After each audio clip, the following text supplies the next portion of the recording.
and go out of that. Okay. And so as I share it with somebody, you're going to see it up in here. You're going to see whoever I shared it with or who's been shared with. Now, private, only the people listed can view. You can change the privacy settings. Private, anyone with the link, or public on the web. If you're just going to share it with certain people, you want certain people to access it, you just keep it private.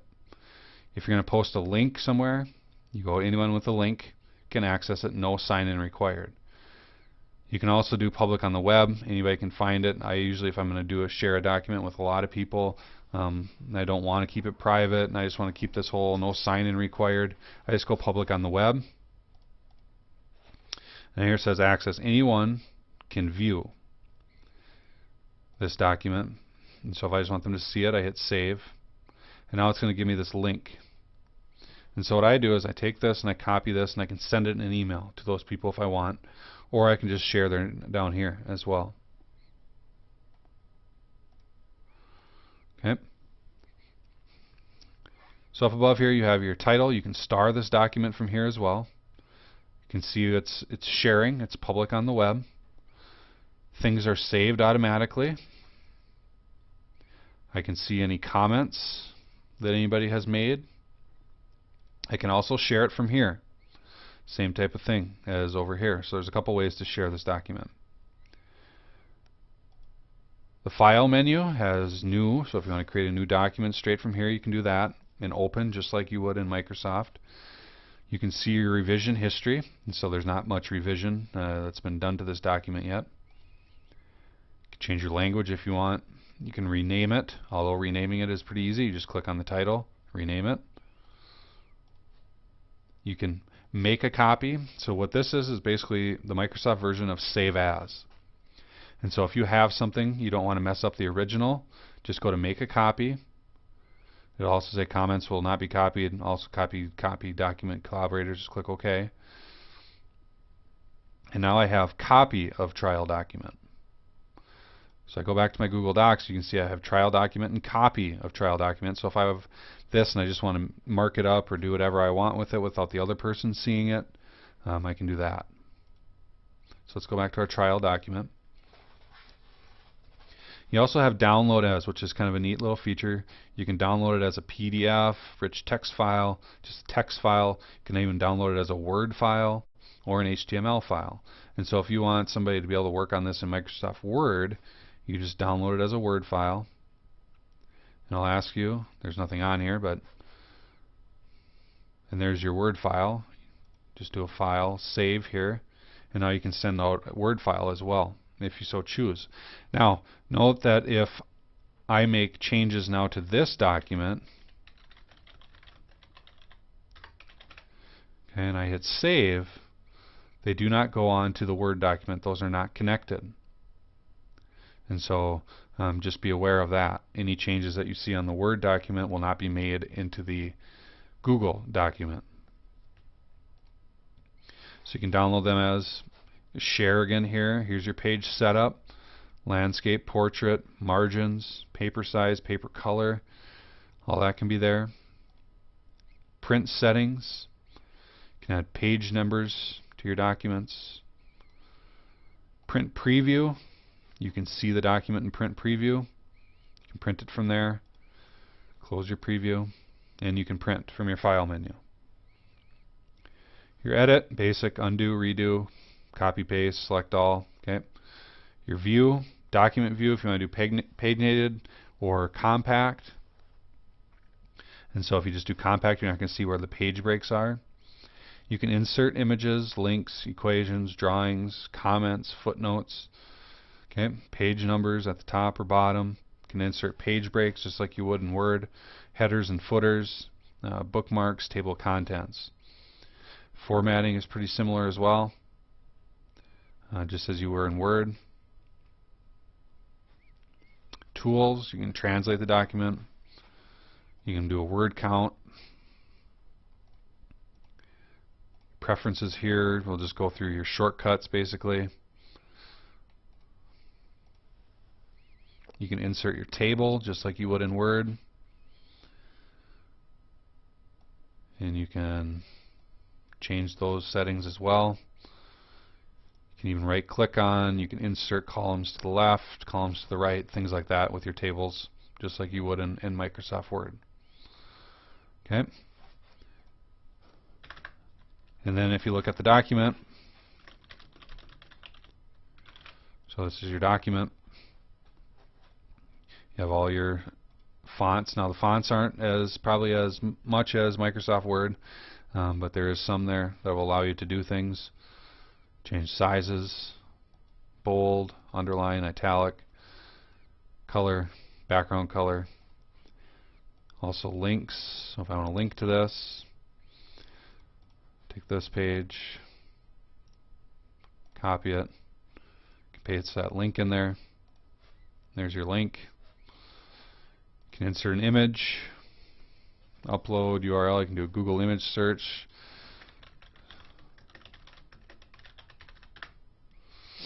And so Minnesota Twins baseball. And so there's my document that comes in. You can change sizes, fixed, in line with the text, whatever you want to do. Okay, so pretty well self-explanatory there on the tools. Now if I want to, I'm just going to delete all this stuff.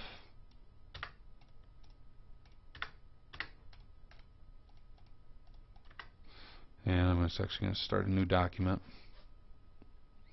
Now I want to create a document for my students to use.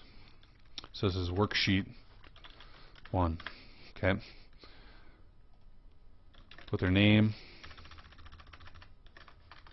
Actually, we'll do it like this: name, hour, whatever. Okay. So fill in the blank.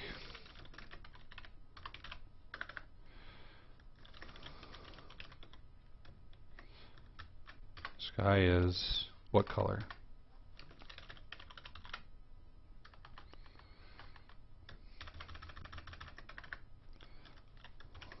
One plus one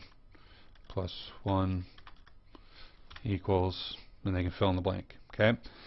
And so if I have this worksheet, okay, what I can do two things. Okay, I can share it. So if I go to private to only me, I want to add these names. Okay, let's say I have a group made for my students, and so I'll go to, here's my groups. So we'll say trial group 2. Okay. And if I want to select all of them, so if that's my whole class, you can do it that way, and then just have can view, and then share and save. And what that will do, then the student will get an email to say that they have you've shared this with them, and all they can do is view it. And so what they'll do then is go to File, Make a Copy, because they won't be able to edit it until they make a copy. So I go File, Make a Copy. Now it says Copy of Worksheet 1. So this is, I always had them say Brandon's Worksheet 1, or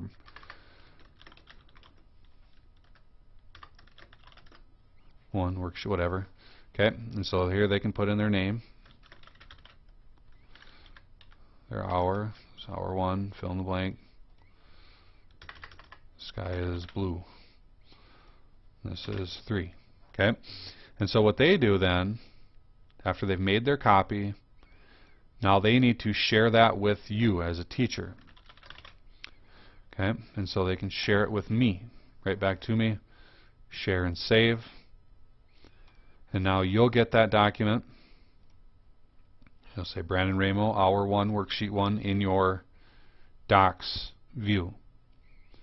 And all you have to do is create an Hour 1, so it says Trial Collection, and you can just drag that there.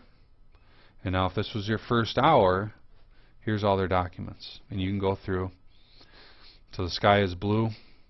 I can highlight that, say Comment. Okay, and I can comment on their work, and only that student's going to see it. Okay, so I can highlight it, right click it, comment,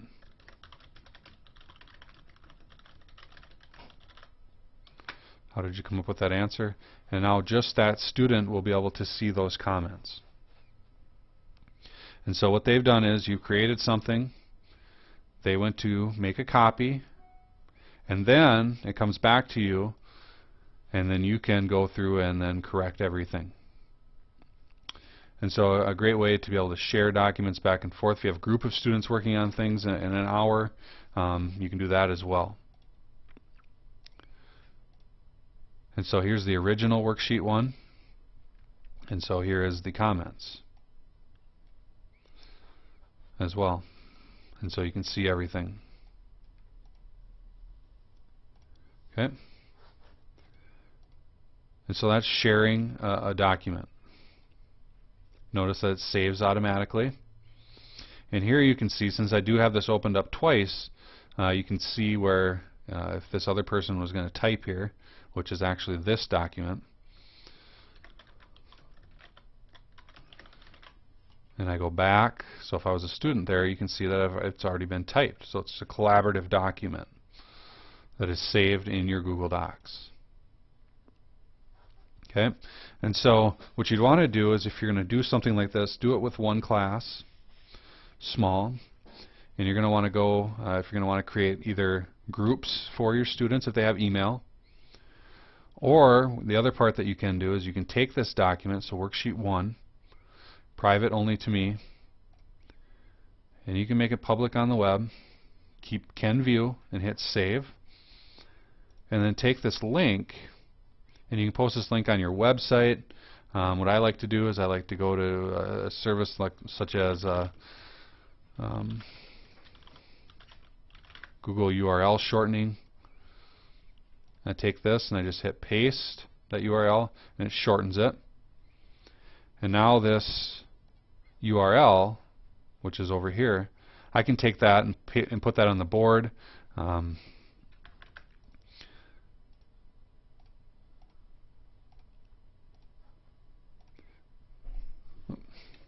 And so that's what that, a lot easier to write that down as well. And so then the student goes to this website,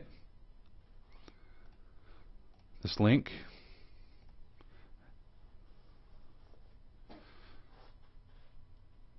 and so it's going to send me to this worksheet, and now they go File, Make a Copy, and you don't have to share anything with them.